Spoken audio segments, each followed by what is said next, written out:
to the fans when you get back, okay? This is our K&P burger. Look at that. Let me say hi. Hello. Look at my long hair. Toby. I feel like Rapunzel today because it's clean. It's our Thai fusion roll. I think I've already showed you this. There it is again. Okay, so we're doing an impromptu cheese board night. We're just gonna cut this up really fast and get the girls over here because I got a new game for us to play. I'm so excited. Draco is my supervisor. Please don't fire me, I need this job.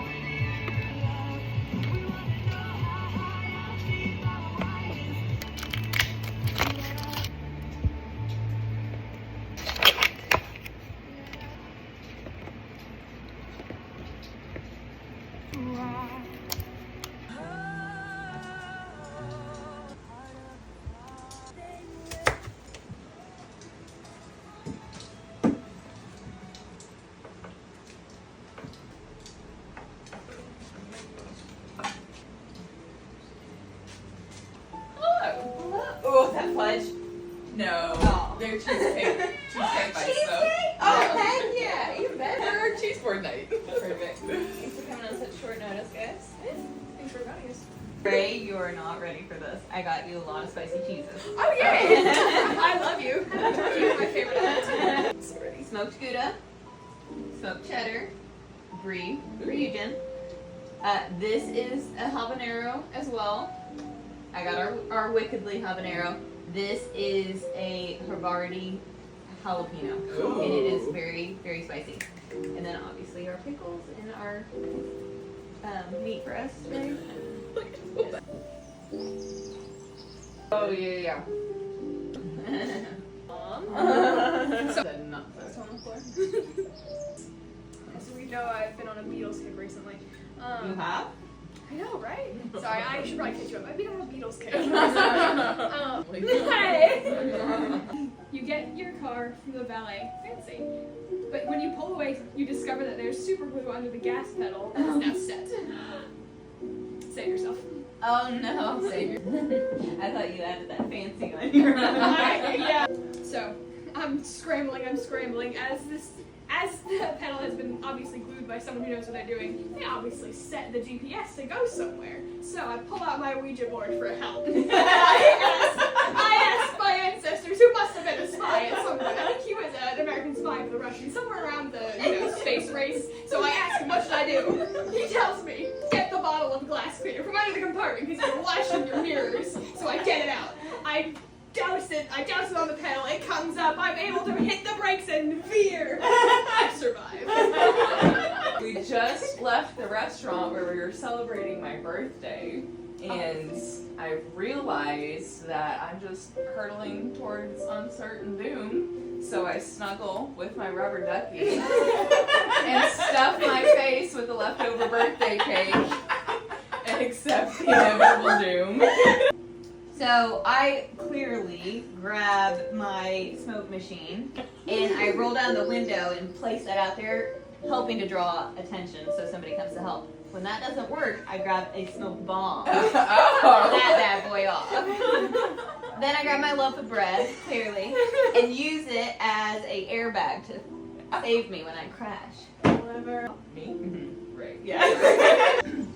You wake up in the middle of the night and roll over, only to find someone laying next to you, staring at you. Oh. You live alone, by the way. Oh, wonderful. Save yourself. Bubblegum in addition. I'm thick now. Oh, be serious? That's what me and Kate would do whenever we trying to decide what movie to watch. We did that, and then whatever one we picked is what we did. Well, on my own. So I reach under my bed, grab the pool cue that's right there, smack him upside the head. He's out cold. Then I put on my yellow dish gloves because I don't got a shovel. Drag his body up to the yard. So I clearly pull out my laser pointer and put it at the wall. Get Draco's attention. He zooms into the room and distracts the man. I get up, grab my rolling desk chair, throw it at him. He trips over it. In the haze, I grab my slingshot, right through the eyes. Hello. So knowing that I had just fallen asleep, not even that long ago, because I was tired from the day, not that tired, I reach over blindly for my hot mug of tea and I smash it in his face. Then I stumble out of bed to the playroom. I get to set up darts. bullseye. That's what I said. You fall behind on a winery tour, and a worker pushes you into an open barrel, declaring the new release to have notes of dumb tourists. Save yourself. I strap on my GoPro, obviously, because I know this is going to be good for fans. And then I grab my kiddie pool. It floats, thank God. I get in there, I got a little raft moment. I grab out my dozen eggs, throw them at his face. He's blindsided, I excuse. We all know I'm a very good swimmer. Somebody can call me a mermaid. So I swim myself to safety back up to the surface, and I see them. A box of gallon-sized freezer bags already filled with gallons of milk. So I use them and I chuck them full force, and I pull myself out of it, and with my sensible engagement ring, I punch him dead center in the face. He stumbled backwards right into the gallon, right into the line he pushed me into. The tables have turned. I win. My spidey senses are just flaring. So as he's shoving me in, I turn around and I grab the lanyard that he's wearing with his ID badge on it, and I use the momentum to shove him in. So now he's the one in the barrel of wine. I get that box of thumbtacks, thumbtack that lid back on, he's in there forever, put on my headlamp, on my way, catch up to the group. And then you see me with my GoPro. You're starting to doze off at your Airbnb when you realize the eyes in that Eleanor Roosevelt painting in the bedroom are watching you. Oh my Save yourself. Good one. So I see the eyes moving, and I'm like, oh, that won't stand. So I reach into my suitcase, and I pull out my megaphone, and I set it to one really loud alarm sound that's really obnoxious and annoying. So it wakes up the rest of the building. So everyone's attention is on me. So I leave that running, and then I grab my Swifter floor duster because I know those rooms are terrible, no matter how good they clean them. So I get up all the dust and I throw it at the painting. The ghost is now visible. So I grab that same suitcase that I got the megaphone from. I pick it up and I roll it into the wall, knocking down the mirror, and the ghost that is obviously discombobulated, trapping it in the mirror. I won. I hop on the Roomba. Oh. Use it as a skateboard. Go right over to the painting. Get my bottle of white out the eyes while they're blinded. My darning needle, I stab them in the eyes, and then I make my escape. Should we play again? Yeah. Okay, good. You're lost in a funhouse mirror maze for some dumb reason. Okay. When you see a bowling pin shaped guy with a sword chasing you. Save yourself. Oh my God. I see him coming at me, but I can tell by the way he's moving that he doesn't know that it's really me that he's looking at. He thinks it's the reflection. Oh of it. yeah. That's So I pull out my Halloween skeleton and stick it here so he'll be startled by it when he sees it. And then as soon as he's distracted with that, I get out my set of pool balls and I start throwing them at him and I knock him out. So I get out my roll of saran wrap. He's unconscious, so I use the saran wrap to like get him all like tied up or whatever, and then I roll off in my tricycle, leave him just sitting there. So I grab my handbag. In it, my box of sparklers. Grab those bad boys and light them on fire. They're just like lighting up everything as a frizzy. Then I have my pair of steel-toed boots. Kick that bad boy into next season. Right into the mirror. It breaks and he's unconscious. I run away. As we said that he's wielding a sword, I get out my casserole dish and use it as a shield. Now with that shield, I push him back with all my force because I've got adrenaline in me. That gives you a lot of strength. So, and then I lose my run through the maze. But since I don't know where I'm going, I can use that to my advantage. I know that he doesn't know where I'm going or where he's going. So I get out the pack of guitar strings that I bought earlier in the day, and I attach them to one to the other as a tripwire. I wait for the perfect time for him to get there until he trips and falls, and I light the box of matches. I take out the box of matches I had, take a match, I strike it, I put it on him, and he's now on fire. I have a history of arson, so to make sure that I don't get caught again, I skedaddle. I find the exit before the building starts to collapse. Thanks to an art degree, it's your first day as a magician's assistant. But when he starts sawing you in half, you find out it's a real saw. Oh. Save yourself. No. So, Oh my goodness. grab my framed family photo that I keep tucked in my breast pocket at all times, hoping that I can show it to him and he'll like relate to me and be like, wow, what am I doing? I can't kill her. Does not work. So then I grab my cactus out of my other breast pocket in the haze, so when he's cutting through something, he'll think that's my leg. It's really the cactus. The saw gets stuck. I take that as my advantage, bundle out of that bad boy, grab my bear trap. He's a goner. He's caught in that thing. I'm out of there. Wait, the crowd goes wild. Alright. And I take a bow. The student is now the teacher.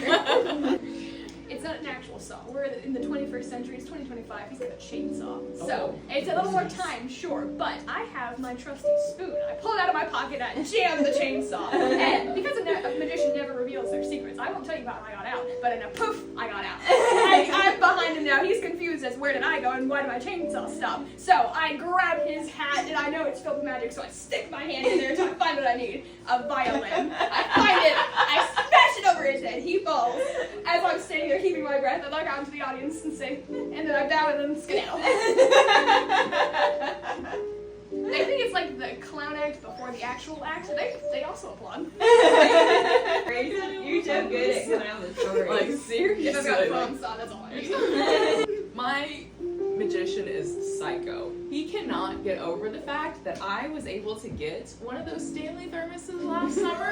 He's been nothing but jealous the entire time. So, while he's sitting there sawing me, he's mumbling about how he's gonna get my thermos now, and I realize, oh my god, this is real. I'm about to die. So I pull out my dog whistle, and the dogs, they know that I love them. I'm always telling their owners to tell them I said hi. They know that I'm in trouble. So every dog in town within a whistle's ear view comes running onto the stage, wrestles him right on down. They're not trying to kill him, they're just trying to keep him at bay. But I'm like trying to get out of this thing. So I get out my pair of nail clippers and I'm just like clipping my way through so I can get on out. When I do get out, I grab that table lamp and I just smack him. And then I'm also out of there. You wake up to the smoke alarm going off, only to find a man in a hockey mask roasting marshmallows over your burning couch. Oh. As he gets disoriented, I push him back into the flames. He's on fire now because it's vodka and alcohol do not mix. So, knowing that the house is going down in flames, I'm not going down with it. I grab my vinyl records that I just got recently. Smoke alarm wakes me up, but for some reason I don't just sit up like in disarray or whatever. I just kind of like keep like stay laying down but turn my head or whatever. And I see this psycho roasting his marshmallows over my couch that's on fire, but he doesn't notice that I'm awake yet. So I like kind of sneak out of bed. It's kind of a big guy, so I know I'm gonna need all the help I can get. So I put on my back brace because I know I am not prepared to handle this dead weight. So I see him roasting the marshmallows. I then go run for the kitchen, grab my coconut that I have, of course. Was saving it to take to the ocean the next day, but that's for another time, I guess. Grab this bad boy, swing it at his head. Grab my roll of Scotch tape, get it ready, run around him as fast as possible. Get him like that. Then I grab hair clippers, knowing his weakness probably is his hair, because I treasure my hair more than anything in the world. He's tormented by all this, and he can't do anything about it. He just starts crying. I trip him, hit him where he's weakest. Get out of there. You're playing the penny slots at a casino and hit the jackpot when the lady next to you tries to choke you with a lit Virginia Slim. Save yourself. Okay.